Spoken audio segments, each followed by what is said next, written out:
Bonjour à tous, alors aujourd'hui on se retrouve pour une vidéo légèrement différente des autres puisque d'habitude je vous montre rapidement comment je réalise mes différents projets. Dans cette vidéo là j'ai eu un peu plus envie de vous montrer en détail chaque étape de la réalisation du projet du jour. Pour ce projet j'ai choisi de réaliser ça. C'est quoi ça? C'est bon, ça se devine je pense, c'est un réveil, sauf que, c'est un réveil sauf qu'il fait pas réveil, donc c'est une horloge en fait. Mais une horloge qu'on met sur une table de chevet près de son lit. Je vais donc vous montrer comment j'ai réalisé ça, que ce soit la partie électronique, la partie menuiserie, l'impression 3D derrière. Bon, je vais pas vous embêter avec le code, mais il est dispo en description, bref, c'est parti.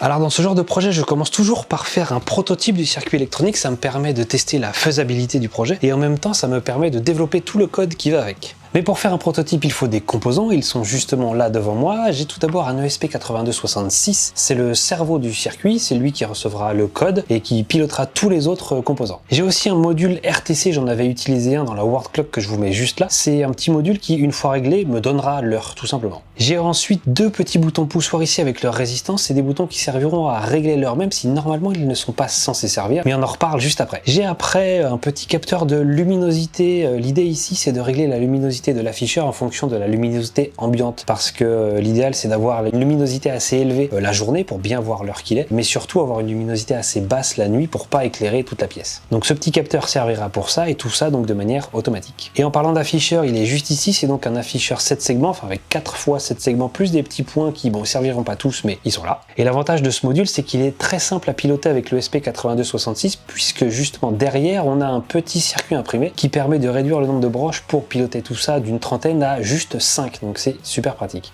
Bon, et ensuite pour faire un prototype avec tous ces composants, j'utilise une breadboard, ça ressemble à ça. C'est une petite plaque avec plein de trous qui permettent donc de brancher les composants à l'intérieur et tout ça sans soudure, donc c'est super pratique et très rapide. Tous ces petits trous sont reliés d'une certaine façon avec des petites lamelles métalliques, ce qui permet donc déjà de tenir les composants en place et ensuite de créer des connexions entre eux. Pour simuler des pistes entre guillemets, il suffit juste ensuite de mettre des petits fils. Des petits fils comme cela avec des petites broches qui permettent d'être insérés facilement et ça tient.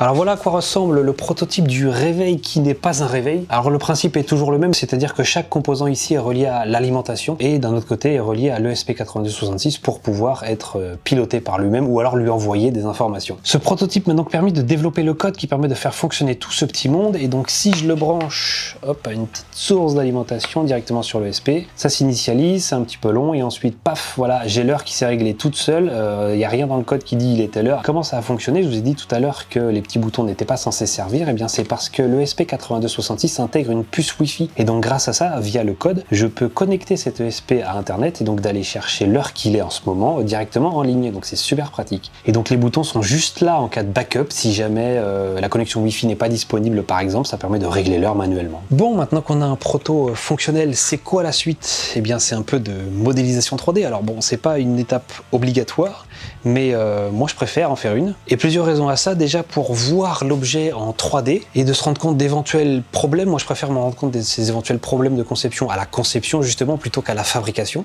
Ensuite, en me basant sur les dimensions de l'afficheur, je vais pouvoir dessiner le boîtier et donc avoir ces dimensions pour la fabrication plus tard. Et enfin, la modélisation 3D me permet ici de designer la petite plaque qui vient à l'arrière que vous avez vu dans l'intro, qui est donc imprimée en 3D et qui contiendra tous les composants, mais ça on en reparle juste après. Une fois la modélisation terminée, j'ai les dimensions du boîtier, je peux donc passer à l'étape suivante qui est la fabrication.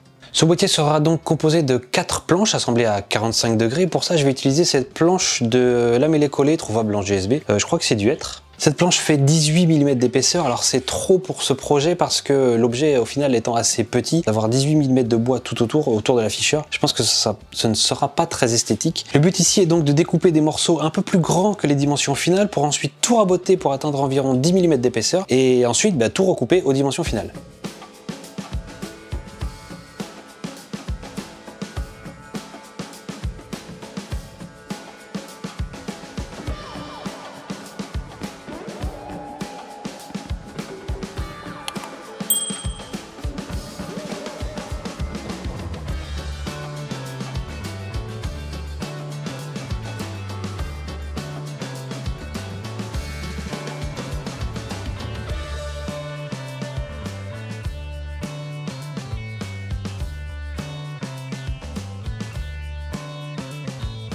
Me voilà donc avec mes 4 planches, mais avant de les assembler, j'ai d'autres choses à faire dessus, et ça justement, c'est la modélisation 3D qui me l'a dit. Sur l'afficheur, le circuit imprimé qu'il y a derrière dépasse au-dessus et en dessous, vous devriez le voir ici. Il dépasse donc au-dessus et en dessous, juste là, sauf que moi je veux que l'afficheur en lui-même, donc la partie grise, soit à fleur du bois. Et donc pour ça, je vais venir découper dans l'épaisseur du bois de façon à vraiment pouvoir venir encastrer l'afficheur dedans.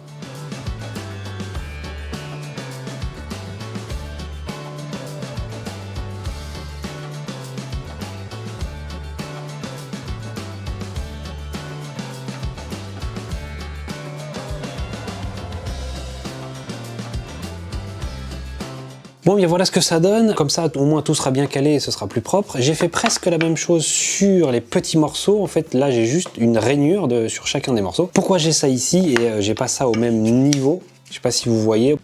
Si j'ai fait ici juste une rainure, c'est parce que je vais mettre un morceau de PMMA dépoli, du plexi, histoire de casser un peu les contours de l'afficheur que je trouve un peu trop net, un peu trop brut. Donc avec ça, ça va un peu diffuser la lumière, ça va aussi masquer le côté gris et blanc qu'on a sur l'afficheur. Ce sera à mon avis plus joli comme ça. Alors j'aurais aussi pu faire des rainures pour l'afficheur plutôt que de m'avoir embêté à enlever de l'épaisseur comme sur quasiment toute la largeur de la planche. Mais le problème, c'est que si jamais je veux plus tard enlever l'afficheur, par exemple s'il ne fonctionne plus, et bien avec ça, je pourrais toujours l'enlever. Alors effectivement, je pourrais pas démonter le PMMA, mais je pense pas que le PMMA va tomber en panne. Bon, et maintenant je peux assembler ces 4 planches avec le PMMA et j'aurai mon boîtier.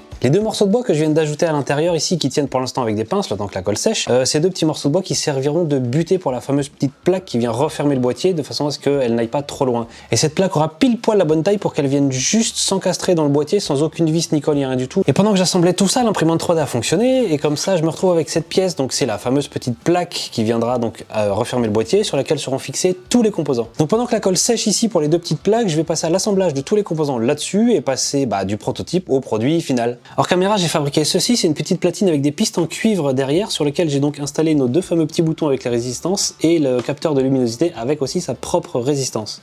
Donc elle viendra se positionner juste ici, comme ça, et donc de l'autre côté on retrouve nos 2 boutons avec le capteur de luminosité juste à côté.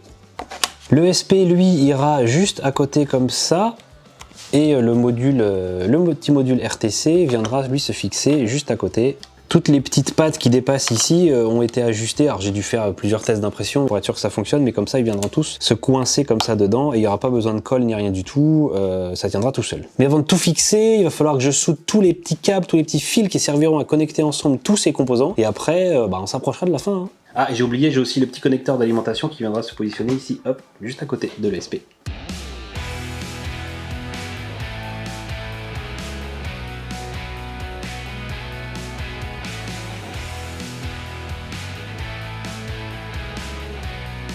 Voilà, tous les fils sont soudés, tout est en place, j'ai installé les composants à leur emplacement, j'ai fait un peu mon bourrin avec la colle chaude pour fixer tout ce qui était à fixer avec la colle chaude, c'est-à-dire le petit connecteur d'alimentation et la petite platine avec les boutons. J'ai aussi soudé les fils qui vont jusqu'à l'afficheur. J'ai donc plus qu'à tout installer dans le boîtier, mais avant ça j'ai encore un peu de travail sur celui-là, c'est-à-dire que je vais arrondir les angles ici parce que ça fait un peu trop carré, un peu trop brut, je pense qu'avec des petits angles arrondis ça va être très sympa. Tout poncé et le boîtier sera terminé.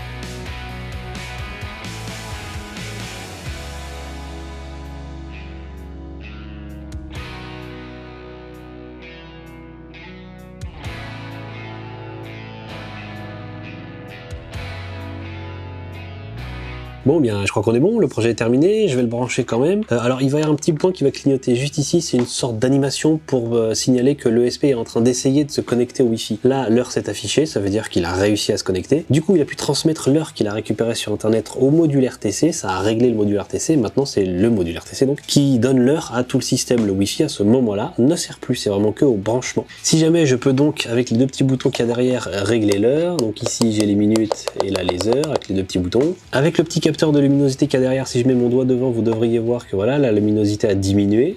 Et si je l'enlève, elle se remet un peu plus forte. Alors je sais pas si vous voyez, mais j'ai un petit problème de scintillement de l'affichage. Je sais pas exactement de quoi ça vient. J'ai essayé de corriger ça via le code, justement désactivant la luminosité automatique, etc. Ça change rien. C'est peut-être plus un problème de l'affichage, enfin de l'afficheur, je sais pas trop. Au pire, c'est pas dramatique, c'est assez léger. Mais j'essaierai peut-être plus tard de trouver de quoi ça vient exactement. Voilà, en tout cas, ce projet est terminé. Si jamais ça vous a plu, n'hésitez pas à me le faire savoir. Comme d'habitude, hein, commentaires, like, abos, tout ça tu connais. Voilà, c'est tout. Sur ce, moi je retourne bricoler. À la prochaine.